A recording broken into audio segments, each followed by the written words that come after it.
เสร็จเรียบร้อยเลยเพื่อนอุ้ยหกเนี่ยเพื่อนไปแข่งให้หมูเบิ่งอะไรให้หมูไว้เห็นต้มเส้นทำเองกินเองเพื่อนๆต้มเส้น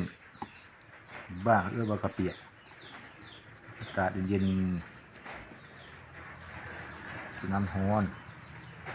เยี่ยมกิน